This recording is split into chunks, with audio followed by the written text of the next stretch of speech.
Researchers continue to piece together the fragments of ancient civilizations. We know how our ancestors farmed the land and built glorious cities 10,000 years ago. But what do we know about our ancestors' ancestors? Where did they come from, and is there a missing link to be found? 50,000 years ago, an advanced race of beings came to Earth after their home planet was destroyed. They established a civilization here that became known as Atlantis. Modern humans inherited everything from these alien visitors, according to Sarian.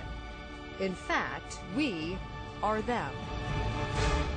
They interfered with the indigenous population of this planet. And when I say interfere, I mean genetically, biologically. Alien blood. The idea blows a hole through mainstream theories of human evolution. In northern Kenya, they have found a boy, the skeleton of what is believed to be one of our oldest ancestors. By using carbon dating on that skeleton and others, scientists have formed a consensus about when the first humanoids evolved. But something extraordinary happened 30,000 years ago. After millions of years of slow evolution, humans began a rapid advance from cave painters to sophisticated pyramid builders. You don't have pyramids, and you don't have basket weaving, and you don't have metallurgy, and you don't have all of these anomalies just popping out of the blue. We have whole mathematical concepts with no antecedent, stages, which we know must have existed. This knowledge could only come from alien visitors, says Sarian.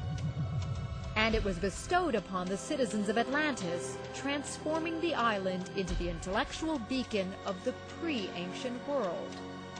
It's bigger than Rome, it's bigger than Egypt. It's bigger than Greece.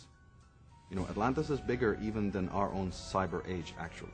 Because the further we get away from it in time, there it looms on the road ahead of us again. Sarian is convinced there were some 500 alien visitations during the time of Atlantis. And because of the spectacular nature of these encounters, there is evidence if you know where to look. In the coffin texts of the Egyptians, we hear about crafts that come and pick up princesses and fly them to foreign shores in an instant. We have the Ellora caves in India where you can actually go and look at them.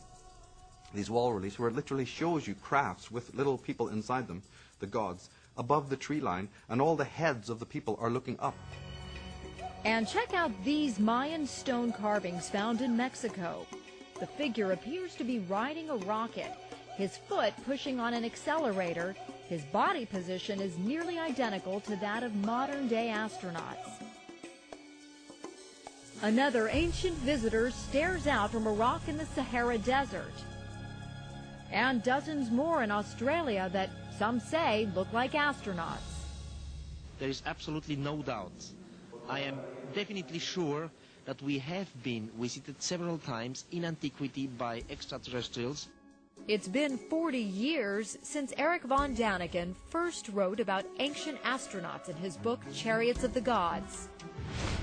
Since that time, authors like Zecharia Sitchin have gone to the far ends of the earth looking for clues, painstakingly piecing together enough fragmentary evidence to build a new theory of human evolution.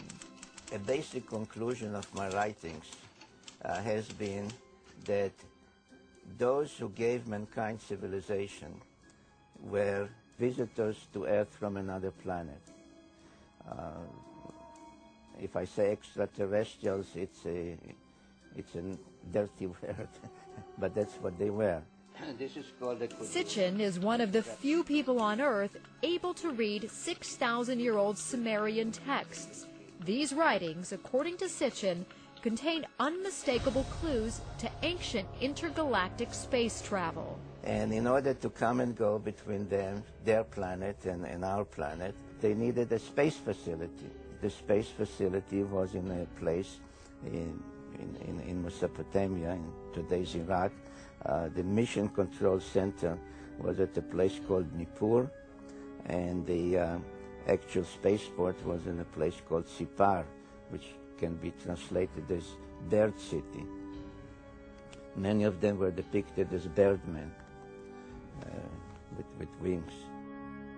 And if these birdmen or aliens had a laboratory, was it located on Atlantis? Michael Sarian says the original inhabitants of the island were cosmic guinea pigs. The next step in the plan was to actually then go to the biological level and to hybridize, to create a transgenic experiment that would cross the alien DNA. This is DNA from completely foreign beings with the beings of the Earth. But just how the island disappeared is another theory altogether. Iraq.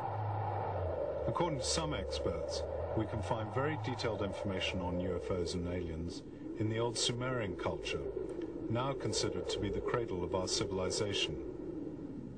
The people then had extraordinary astronomical knowledge. Zachariah Sitchin. If somebody says, where did you get the idea? I say, I read the Sumerian tablets, and that's what they say. They said that our solar system is made up of 12 members. And this is stated in the Sumerian text over and over and over again, not one time. And they say there is the sun, which is in the center, not like the Greeks or others thought that the earth is in the center, the sun. There's the moon, which they gave reasons why they considered it a member by its own. And 10, not 9, but 10 planets. Therefore, I'm very happy that when today astronomers look for this planet, they call it Planet X. They mean maybe the unknown planet, but it's also the 10th planet. They called it Nibiru, which means planet of the crossing, and the ancient symbol was the cross, not from Christian times, but from 6,000 years ago. And they say that this planet, the 12th member of our solar system, has a very large orbit of 3,600 years, and every 3,600 years it comes between Mars and Jupiter close to us. And it is then, they said, that people that look like us, not with little horns or green, people that look like us, started to come between their planet and Earth about 450,000 years ago. Why do they look like us? We look like them. Because if you know the Bible, which is based on the Sumerian tales, at some point they engaged in genetic engineering and mixed their genes with the genes of Homo erectus. We can use various scientific terms, but let's say with early hominids, to bring about Homo sapiens, us. As far as human beings go, we are told that we evolved in the Darwinian sense from primates, that we are related genetically and biologically and very closely to chimpanzees and somewhat more distantly to gorillas and orangutans and gibbons. So, but chimpanzees are our closest genetic and biological relatives. So we are primates. We are all considered primates, all of us in the primate family, the chimps and the gorillas and us. The problem is we really don't share any of the basic fundamental primate traits. All primates have 48 chromosomes and we have 46. Now, how do you lose 2 whole chromosomes from where you are and produce a being that is so much more skilled and adapted, particularly intellectually, than as we are? You would think if we're going to be such a vast improvement over the primates, we would have, 56 or 58 or maybe 60 chromosomes. How do you lose 2 chromosomes and get better? It really makes no sense. None of it. When you really just sit down and look at the very basics of it, none of it makes sense. We're not primates. We are not primates. To call us primates is to insult us and them, because there's just no connection. What could make something change so radically, literally overnight, in anthropological terms, and be anything remotely associated with Darwinism.